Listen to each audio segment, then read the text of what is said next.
Hello and welcome. Today, I'd like you to join me in a gentle pause, a simple breath at the start of our English journey together. Maybe you're just settling in, perhaps with a cup of tea or coffee in your hand, feeling its warmth against your palm. Can you remember the last time a small, everyday pleasure like that stopped you for a moment? Sometimes it's so easy to miss these comforts when life is busy and our minds are jumping ahead. But gratitude, that quiet act of noticing what's already here, has an amazing power. It softens our thoughts and slows time. It roots us in this moment, in our bodies and in our learning. So as we begin, I invite you to think, when did you last feel truly thankful for something ordinary? Not something grand, just something small but real. Maybe a peaceful minute on your morning walk or the first sips of your drink. How does that feeling settle inside you? Does it bring a little calm or maybe a softening of your breath? This is where our lesson on gratitude begins. Gratitude, at its heart, is simply appreciating what we already have without waiting for things to improve or for more success to appear. It isn't about ignoring your goals. It's about seeing your life right now and letting that be enough, even for a moment.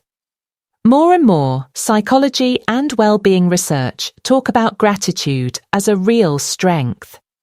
It's not just a word you see on inspirational posters. It's a practice for finding meaning and stability. I remember in my own teaching career, there was a time I felt like I was rushing and always reaching for new achievements. Then, one quiet afternoon, I looked around my classroom and realised this was it. I was living the dream I once wished for. And in that pause, all the little things, my students' laughter, the smile from my colleague, the sunlight through the window, felt very rich, just as they were. For many language learners, that peaceful feeling of enoughness can be hard to find. It's so easy to compare ourselves, our English, our accent, our progress, to other students or to people online. Maybe you sometimes think, I'm not fluent enough, or I'm behind. These worries, these shoulds, weigh us down, don't they? But focusing on lack keeps our eyes on the gap instead of what we've accomplished. Gratitude is really about shifting our attention from what's missing to what's already here. Maybe you handed in your homework. Maybe you tried a new word, even if your heart was beating quickly. Noticing those moments and feeling a tiny bit proud is a kind of gratitude too. It's saying to yourself, this is enough for right now. One simple, practical way to grow your gratitude is with a journal. In English, try writing down 1 to 3 things each day that you feel thankful for, no matter how small. Don't worry about making your language perfect. You might write, I'm thankful for a quiet evening to study. I appreciate my courage to speak today, or I enjoyed a good meal. According to research, like the All Ears English episode on gratitude, keeping such a journal actually helps rewire your brain for positivity and motivation. What would you write today? Even, I'm thankful for the chance to listen to this podcast is a real start. Gratitude grows not only in us, but between us. When you share a thank you note, a message, or even a smile, it deepens your relationships, family, friends, teachers, classmates. There's actually research and wonderful stories on how sending gratitude messages can lift a whole group. I remember sending a quick thank you email to a colleague, and the next week, without planning, we all seemed a bit kinder to each other. It's the same in classrooms. One thank you, and the atmosphere softens. When you express gratitude in English, even if it feels awkward or short, you're not just building language confidence, you're building your sense of community. It's very human to notice what others have and feel that pinch of, why not me? We scroll social media, see someone else's achievements, and suddenly the simple joys of our life seem small. But, as I've heard in LEP and English and Chill, this is a trap. Comparison steals our joy. There's even a phrase, comparison is the thief of joy. Instead, what if your attention shifted from what others have to your own journey? I know a learner who quietly felt behind her classmates, but then she realised, years ago, she would have been amazed to be where she is now.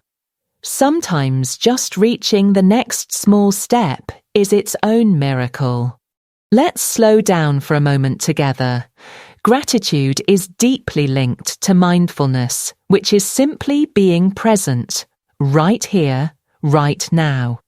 In Anxiety Relief Daily, there's a reminder to ground yourself by feeling your breath, noticing your senses, allowing anxious thoughts to float past. Shall we try together? Take 3 slow breaths. Feel your body, maybe your hands, your shoulders softening. Is there one thing right now that you quietly appreciate? It can be so small. This kind of calm moment can help you build inner peace, especially if language learning sometimes brings pressure or worry. Often, it's the smallest daily rituals that keep gratitude alive, much more than big achievements. Maybe you set a reminder on your phone or choose a time each morning or evening for reflection. If writing isn't for you, you might just say your gratitude aloud or share it with a friend. The GSD podcast talks about the importance of simple, consistent action. Even just 30 seconds every day changes things slowly. What routine could you start? A brief pause as you walk or a gratitude walk once a week. What would feel natural for you? We often wait to celebrate only the big milestones, the test, the certificate, the perfect conversation. But small wins matter too, maybe even more. Think about learning a new phrase, making a friend in English, or simply showing up to practice today. Gratitude invites us to be thankful not only for what's ahead, but for the present.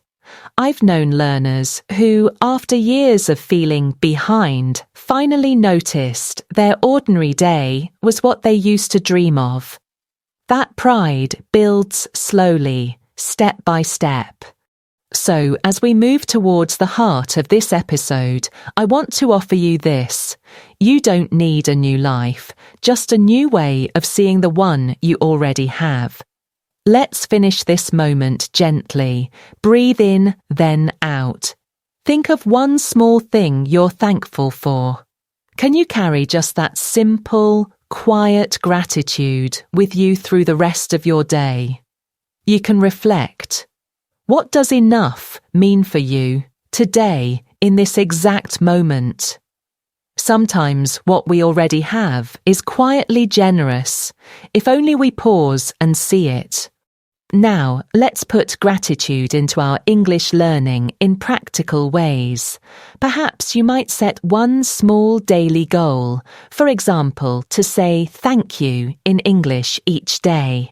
Or you could create a visual reminder, like a gratitude collage or board somewhere you study, to see your positive moments. Sharing your gratitude story with a community or a language partner helps deepen not only your appreciation, but also your confidence that your learning matters.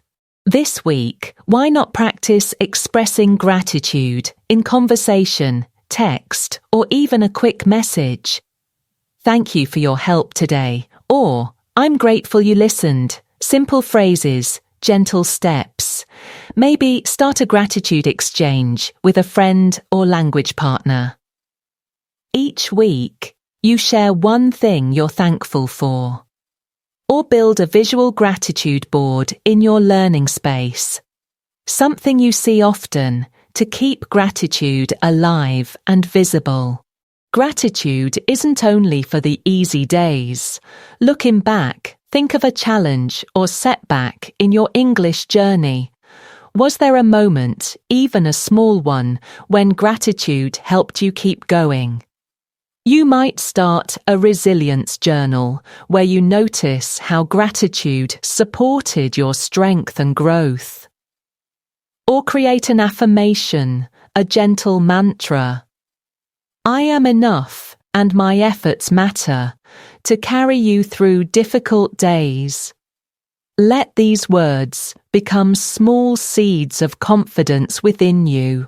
Integrating gratitude into your routine can be simple and rewarding. Try setting a consistent time each day, perhaps before bed or when you sit down to learn English, to name 3 new things you're grateful for. As you finish a lesson or chat, thank your language partner or reflect on what you enjoyed. Little reminders, like a gratitude jar or a space on your wall, help make appreciation part of your everyday rhythm. Your environment shapes your mindset.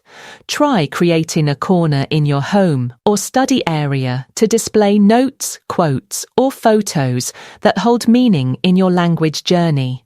End each practice session by briefly thinking about what you appreciated in the experience, big or small. And try a gentle challenge.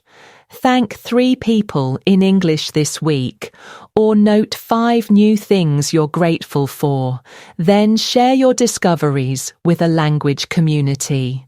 When you speak English, can you add thank you or a kind word into your everyday interactions? It may feel a little awkward in the beginning, but it gets easier with practice. Try to give a specific compliment or an honest appreciation to a classmate or partner. I admire your effort. Your idea helped me. Afterwards, reflect. Did expressing gratitude change the conversation? Did you feel more at ease or more connected? Start your mornings, or perhaps close your days, with a gratitude ritual. Say aloud or write down 3 things you're thankful for, even if they feel small. When listening or talking with others, try to really hear and appreciate their words. Add to your visual board as often as you like. A new quote, a photo, a reminder of a learning win.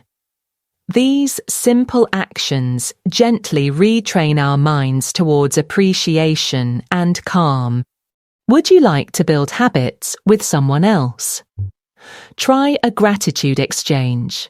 Each week, you and a friend share one thing you're grateful for.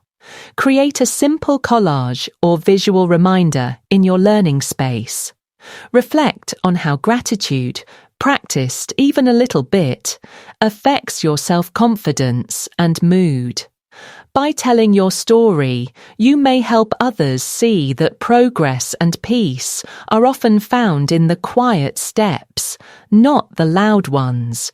As gratitude becomes part of your life, try looking back each week on what you wrote or shared. Notice, are there themes or moments that inspire you often? Take time to write a thank you note to a peer, teacher, or partner, even if it's very short, and keep your reminders. Maybe a gratitude tree or collage where you can see it as you learn, so that kindness and thankfulness are always close. Building on what we've discussed, keep your gratitude visible and shared. Try a weekly exchange with a partner, perhaps in a message or voice note, or simply pin a gratitude thought on a board in your room and reflect on your journey. Has sharing gratitude changed anything about how you see your learning or your confidence? Feel free to share your progress with a community or a supportive friend. How often do we pause to notice our own growth? This week, celebrate a recent achievement in English, no matter how small. Set yourself a goal. Express gratitude in 3 different ways, maybe by thanking someone, complimenting yourself on progress, or appreciating your learning environment. If you like, create a progress wall or write an affirmation to keep you focused on your growth when motivation is low. Your gratitude story might also help others. Start a collective gratitude journal with your class or learning group, each person sharing a positive moment each week. Or send a short gratitude video or audio message to someone who supported you. You might even organise a small group or online event where everyone shares their thank you stories, celebrating each other's steps forward. Challenges bring lessons, and sometimes gratitude too. Reflect. Was there a time you struggled with English, received feedback, or made a mistake, but later felt grateful for that experience? Use a challenge gratitude list to note how those moments led to new skills or resilience. Pausing to be thankful, even in hard times, slowly rewires our thinking towards growth and possibility. Today, choose one daily moment, maybe after a lesson or during a conversation, to actively express gratitude in English. Place a gentle reminder, a sticky note, a phone alert, so you remember to pause. When you share a thank you or kind word, you are anchoring your practice in real life, which is where the deepest learning happens. Keep a simple gratitude log where you record moments, daily or weekly, when gratitude showed up in your language journey. Try telling a gratitude story in English to someone you trust, or even writing it for yourself. For creative types, a gratitude photo exchange with a friend or learning buddy can be a beautiful reminder of the good that often passes quietly by.